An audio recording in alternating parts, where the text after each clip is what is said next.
Welcome back students. Today we are going to start a new topic that is polar representation. तो polar representation में हम किसी भी complex number को, हमारे पास कोई कॉम्प्लेक्स नंबर है जैसे z is equals to x plus iota y, ठीक है। इसमें आप x और y देख रहे हैं, ये कार्टेशियन प्लेन में वर्क करते हैं, ठीक है। अब हमने कॉम्प्लेक्स नंबर को पोलर फॉर्म में चेंज करना है और पोलर फॉर्म का जो कॉन्सेप्ट है वो सारा बेस्ड है r और थीटा के ऊपर। सो हमने x और y को अब एलिमिनेट करना है और न्यू दो वेरिएबल्स इंट्रोड्यूस करने हैं। फर्स्ट वन इज़ r और second one is theta. Clear. तो अब हम क्या करेंगे, यहाँ पे हम x की वैल्यू को किस में ट्रांसफ़र करेंगे, r cos थीटा में, और y की वैल्यू को r sin थीटा में। इन दोनों का डीप कॉन्सेप्ट कि x की वैल्यू r cos थीटा कैसे आई और y की वैल्यू r sin थीटा कैसे आई, ये ऑलरेडी हमने geometrical representation of a complex number के वीडियो लेक्चर में डिस्कस कर लिया हुआ है, ठीक है।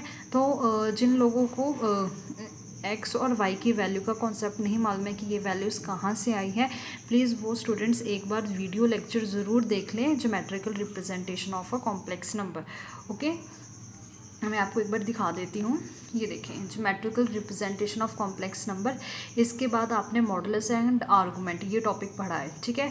आप वो ये वीडियो लेक्चर अच्छे से देख लें, यहाँ से आपको अच्छे से क्लैरिटी हो जाएगी कि x की वैल्यू r cos थीटा और y की वैल्यू r sin थीटा कैसे आई है, ठीक है। तो अब हमने मेजरली दो चीज़ें निकालनी है। First one is r, second one is theta. तो सबसे पहले हम r की वैल्यू निकालते हैं, देन हम देखते हैं कि थीटा की वैल्यू क्या आएगी हमारे पास। ओके, तो सबसे पहले हमने क्या करना है, हमारे पास 1 और 2 ये दो इक्वेशंस हैं, हमने इन दोनों को स्क्वेयरिंग करके ऐड करना है। पहले फर्स्ट इक्वेशन का स्क्वेयरिंग करेंगे तो हमारे पास टर्म बनेगी x square is equals to r square cos के थीटा, और सेकंड टर्म की वैल्यू क्या आएगी, y square is equals to r square sine square theta.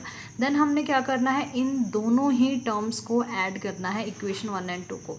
तो देखो हमारे पास लेफ्ट हैंड साइड क्या बन रहा था, एक्स स्क्वेयर और वाई स्क्वेयर, मैंने यहाँ पे लिख दिया x square plus y square. Same right hand side पे हमारे पास क्या टर्म आ रही है, राइट हैंड साइड पे हमारे पास टर्म आ रही है r square cos square theta and r square sine square theta. जब हम इनकी एडिंग करेंगे तो क्या टर्म बनेगी, r square cos square theta plus r square sine square theta. R square मैंने कॉमन निकाल लिया, टर्म मेरी ब्रैकेट के अंदर क्या बन रही है, cos square theta plus sign square theta. हमारे पास आइडेंटिटी होती है, ये ऑलरेडी हमने 10th क्लास में की हुई है, sine square theta plus cos square theta is equals to 1। So जब आप इसकी वैल्यू 1 पुट कर देंगे, हमारे पास क्या टर्म आएगी, x square plus y square is equals to r square. So यहाँ से आपके पास आर की वैल्यू आएगी बेटा, आर की क्या वैल्यू आ रही है, x square plus y x square plus y square is equals to r square and value of r is square root of x square plus y square. तो आपने ये वैल्यू क्या करनी है, लर्न करनी है, CTM करनी है, ठीक है।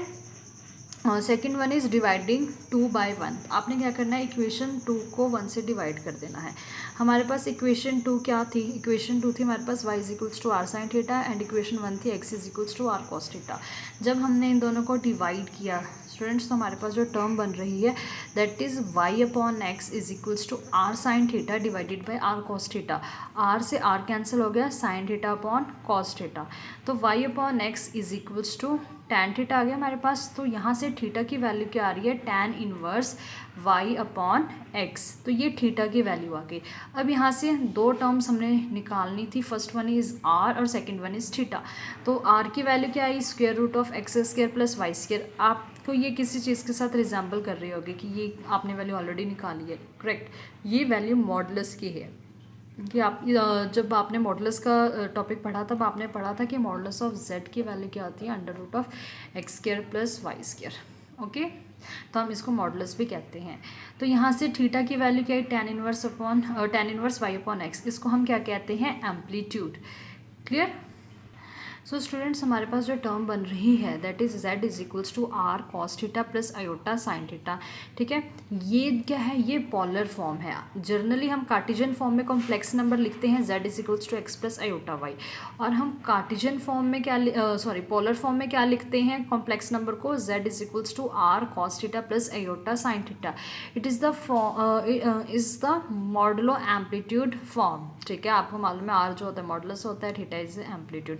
तो इसको कंबाइनिंग हम क्या कहते हैं, मॉडुलो एम्पलीट्यूड फॉर्म, ठीक है। अदरवाइज हम इसको पोलर फॉर्म भी कहते हैं।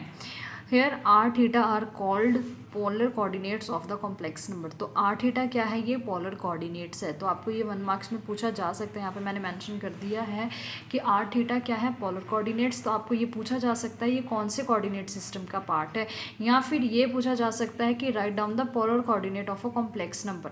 तो आप इन दोनों केस में याद रखें कि आपका आंसर क्या आएगा कि आर थीटा कौन सी फॉर्म है आपके पास, पोलर फॉर्म है। क्लियर। तो ये तो हमने कर लिया प्रैक्टिकल पार्ट। अब हम ये देखते हैं कि अगर क्वेश्चन हमारे पास आएगा तो हम क्वेश्चन में किस तरह से आर और थीटा की वैल्यू निकालेंगे। क्लियर। तो ये देखिए आपके पास क्या है, एक complex number z is equals to x plus iota y. ठीक है। सिंपली अगर आपको r निकालने के लिए बोला गया हो तो आप r कैसे निकाल सकते हैं, under root of x square plus y square. Clear. और अगर आपको एम्पलीट्यूड निकालना हो तो आप डायरेक्ट थीटा नहीं निकालोगे। ठीक है। थीटा निकालोगे तो वो क्या होता है, theta is equals to tan inverse y upon x. इसमें y और x वही साइन आपको कंसीडर करने पड़ेंगे जो आपको ऑलरेडी x और y की वैल्यूज़ दी होंगी। लेकिन सबसे पहले हम क्या करेंगे, क्वेश्चंस में अल्फ़ा की वैल्यूज़ निकालेंगे। अल्फ़ा की वैल्यू क्या होती है, tan inverse modulus of y upon x. Means y और x का आपने साइन निगलेक्ट कर देना है, आपने सिर्फ पॉजिटिव कंसीडर करना है बिकॉज मॉडुलस का साइन है। क्लियर। तो अल्फ़ा की वैल्यू क्या आ गई, tan inverse modulus of y upon x. ये चीज़ याद रखें, ये अल्फ़ा की वैल्यू है ना कि थीटा की वैल्यू, लेकिन पोलर फॉर्म में आपको थीटा की वैल्यू चाहिए। क्लियर। सो हम पहले अल्फ़ा को थीटा में कन्वर्ट करेंगे। सो ये कन्वर्जन बहुत ही इजी होगा अगर आप ये वाला जो कॉन्सेप्ट है ये अपने माइंड में फिट कर लेंगे।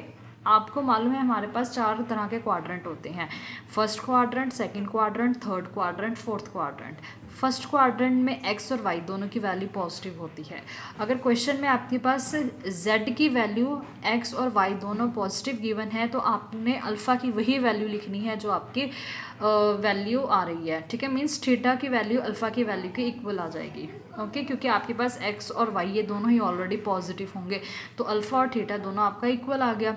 सेकंड चीज़ कि आपने थीटा की वैल्यू क्या लेनी है, पाई माइनस अल्फ़ा। अगर आपके पास जो कॉम्प्लेक्स नंबर है उसमें x और y की वैल्यू सेकंड क्वाड्रेंट में लाई करती है, वो कैसे पता लगेगा, अगर x की वैल्यू नेगेटिव है और y की वैल्यू पॉजिटिव है तो आपके पास क्या होगा, आपके पास थीटा की वैल्यू बनेगी pi minus alpha. Means alpha की जो भी वैल्यू आएगी आप वो पाई में से माइनस कर देंगे, तो यहाँ से आपके पास थीटा की वैल्यू निकल जाएगी।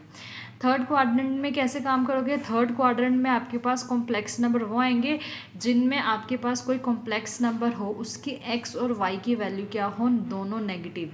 मीन्स x भी नेगेटिव हो y भी नेगेटिव हो। मैं एक एग्जांपल ले लेती हूँ जनरल, z की वैल्यू जैसे -1 माइनस एओटा, इसमें x भी नेगेटिव है y भी नेगेटिव है। अब इस केस में क्या है, जो कॉम्प्लेक्स नंबर वो कौन से क्वाड्रेंट में आ रहा है, थर्ड क्वाड्रेंट में। थर्ड क्वाड्रेंट में क्या करना होता है, आपने अल्फ़ा की जो वैल्यू आ रही है वो पाई में से माइनस कर देंगे और उसके आगे माइनस का साइन लगा देंगे। ठीक है। फोर्थ क्वाड्रेंट में कौन सी टर्म आएगी, जब आपके कॉम्प्लेक्स नंबर का x यानी real part positive, imaginary part negative होगा। तो इस केस में आपने क्या करना है, जो अल्फ़ा की वैल्यू आएगी उसके आगे माइनस का साइन लगा देना है। ठीक है। जनरली आपने अगर याद रखना है कि वैल्यूज़ कैसे आ रही है, आप सिर्फ फर्स्ट और सेकंड क्वाड्रेंट याद रखें। फर्स्ट क्वाड्रेंट में थीटा की वैल्यू जो है वो अल्फ़ा के इक्वल है, सेकंड क्वाड्रेंट में थीटा की जो वैल्यू है वो पाई माइनस अल्फ़ा के इक्वल है। आपको मालूम है एक्स एक्सिस के अगर ऊपर की बात करें जो टर्म होती है वो पॉजिटिव होती है, अगर हम एक्स एक्सिस के नीचे चले जाएँ तो आपके पास जो टर्म्स होती हैं वो नेगेटिव हो जाती है ना। जैसे वाई की बात करें, एक्स एक्सिस से ऊपर वाई हमारे पास एक्स एक्सिस पॉजिटिव है, वाई एक्सिस जैसे हम एक्स एक्सिस के नीचे काम करते हैं वो नेगेटिव हो जाती है। सो बस आप इस तरह से याद रखें कि अगर theta plus alpha x axis के ऊपर है तो वो पॉजिटिव है और नीचे नेगेटिव है। यहाँ पे पाई माइनस अल्फ़ा पॉजिटिव है और जब हम एक्स एक्सिस के नीचे वाले क्वाड्रेंट की बात करेंगे तो वहाँ पे वो क्या हो जाएगा, नेगेटिव। क्लियर है। तो ये सबसे इजी वे है आपका पोलर कोऑर्डिनेट्स में किसी कॉम्प्लेक्स नंबर को निकालने का, यानी थीटा को निकालने का। ये बहुत ईजीएस्ट वे है। आपको आर की वैल्यू ईजिली निकल जाएगी लेकिन थीटा में प्रॉब्लम आएगी। सो आप ये वाला जो चार्ट है वो अपने माइंड में अच्छे से इसको बिठा लें। ओके। फर्स्ट क्वेश्चन में क्या है हमारे पास, express the 3+4 iota in the polar form. हमने इस कॉम्प्लेक्स नंबर को पोलर फॉर्म में चेंज करना है और ये हमारे पास कार्टेशियन फॉर्म में वैल्यूज दी हुई हैं सपोज। तो let z is equals to 3+4 iota है, इसको मैंने इक्वल कर दिया x प्लस आयोटा y के। तो 3+4 iota is equals to r cos theta plus iota sine theta. ये कौन सी फॉर्म है, पोलर फॉर्म। तो बेसिकली आपको r की वैल्यू चाहिए और थीटा की वैल्यू चाहिए। क्लियर है। r निकालने का एक मेथड ये है कि आप क्या करेंगे, 3+4 iota is equals to r cos theta plus iota sine theta. आप इक्वेट करेंगे रियल और इमेजिनरी पार्ट। तो 3 की वैल्यू किसके इक्वल आएगी, r cos थीटा, ठीक है, क्योंकि x आपने x की वैल्यू r cos थीटा होती है और y की वैल्यू r साइन थीटा होती है, ये आपने ऑलरेडी पढ़ा है। तो x की वैल्यू क्या है 3, तो 3 is equals to r cos theta आएगा। y की वैल्यू क्या है 4, तो 4 की वैल्यू r साइन थीटा आएगी। Clear.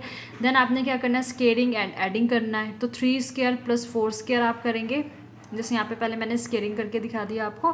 3 square is equals to r square cos square theta and 4 square is equals to r square sine square theta.